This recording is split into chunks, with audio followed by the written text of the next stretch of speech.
What makes a light worker a good teacher? It's a really good question, and one that I hope you'll find that I've answered by the end of this video. Um, I just want to share with you that many years ago, when I was in my 20s, so many years ago, I decided that I wanted to learn how to become a psychic reader. And I went to a prestigious lightworking school. And in the very first class of that 3-year program, it was like a 7-week class or something like that. I got drawn into a very dangerous situation where the reverend of the church that was connected to this school attached a giant energy cord to me, and it was a whole like horrible experience where I was basically put on trial for trying to take over their class and their school, and for bringing some kind of evil entity from another school, psychic school. And all of these accusations were thrown at me, and I was trying to defend myself, and I ended up just folding my hands in my lap, lowering my gaze, and I stopped trying to defend myself. I just stopped talking and waited for it to be over. Unbeknownst to me, that reverend attached a giant energy cord to me, and it was shrouded in my own agreements. My agreements were to not look at it, not talk about it, and to just be compliant by folding my hands in my lap. Those 3 agreements that I made it so impossible to find that energy cord attachment that it took me 23 years to get that completely cleared. So for 10 years, I was just like, wow, that was way too scary. I don't want to learn how to do this work. This is not for me. And then about 10 years later, I went to a psychic. It was a very rare experience for me at that point, because I had the bejesus scared out of me. And this psychic told me that I needed to take a Reiki class. And so I was like, I don't even know what Reiki is. But, and then I was also really afraid of that whole realm. Was terrifying because of what happened to me.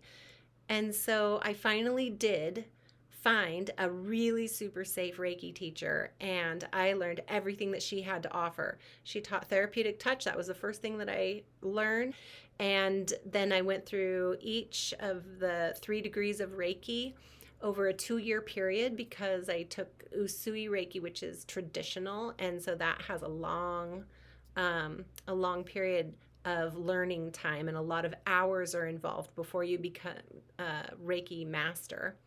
So after that, I was like, okay, what's next? And she said, yeah, I don't really have anything else. And I said, please, please, please, please. And she said, well, you could be my apprentice for a year. And so I did that. And that's where I learned how to develop my clairvoyance. I could see inside the body. I started learning medical intuitive skills, and I really fleshed out and developed my gifts.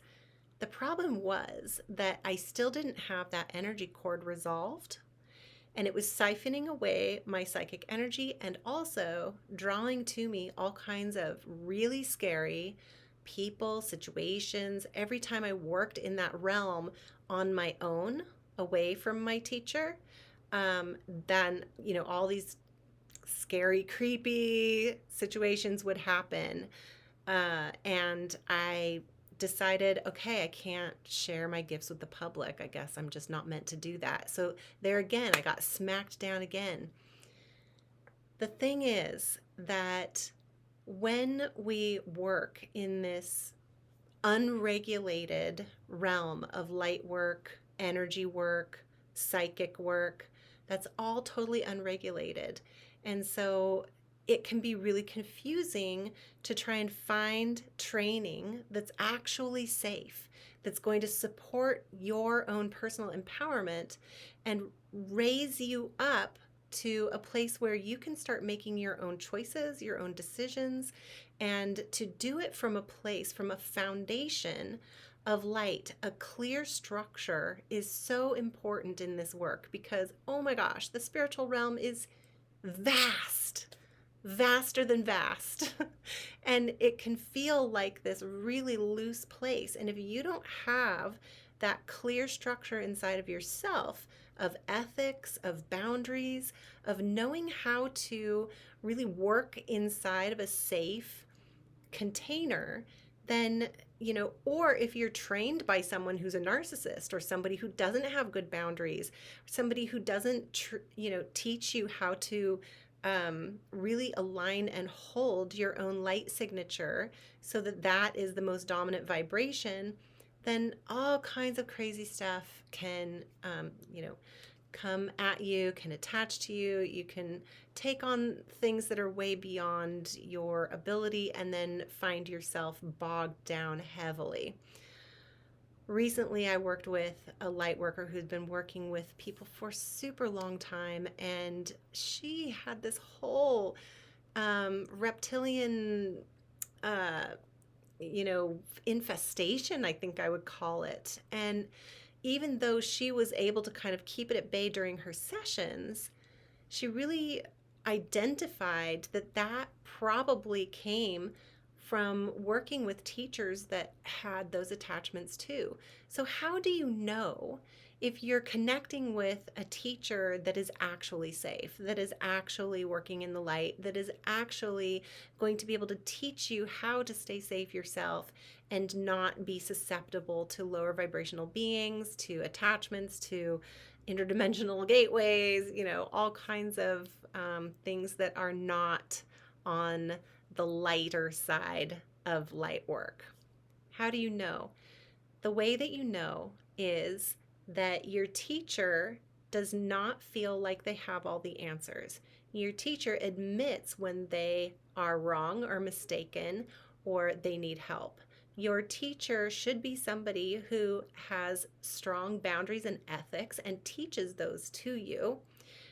Your teacher should be somebody who is authentic and that you feel a connection with, but that you don't feel is going to solve all of your problems, tell you everything that, and be like this dominating leader.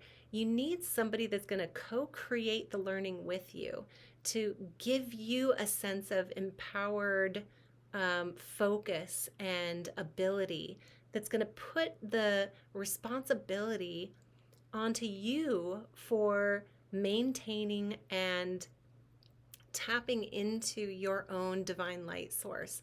These things are all so important because, as soon as the class is over, you have to have all of those structures. So if you have any questions about the way that I work or what kinds of classes would be appropriate for you at this time, what level you're at, and what you're ready to explore next, please go ahead and tap the link to schedule a free chat with me. I'm super happy to have any kind of conversation that you want to have. And just to let you know, I did get that energy cord completely resolved. Like I said, it did take many years, but as soon as that energy cord was resolved, I wrote a book, Connecting with Crystals. I started seeing clients for healing again. I developed my healing business, and now here I am today teaching all of these classes and stepping into that role that was denied to me of being a safe teacher for others. So I hope that you are excited as I am for jumping into the classes that I am offering at this time. If there's anything that I'm not offering that you really want me to offer, I am super happy to take all suggestions into consideration. Many blessings on your journey into the light work that you are embarking on. I totally believe in your brilliance and I honor your light.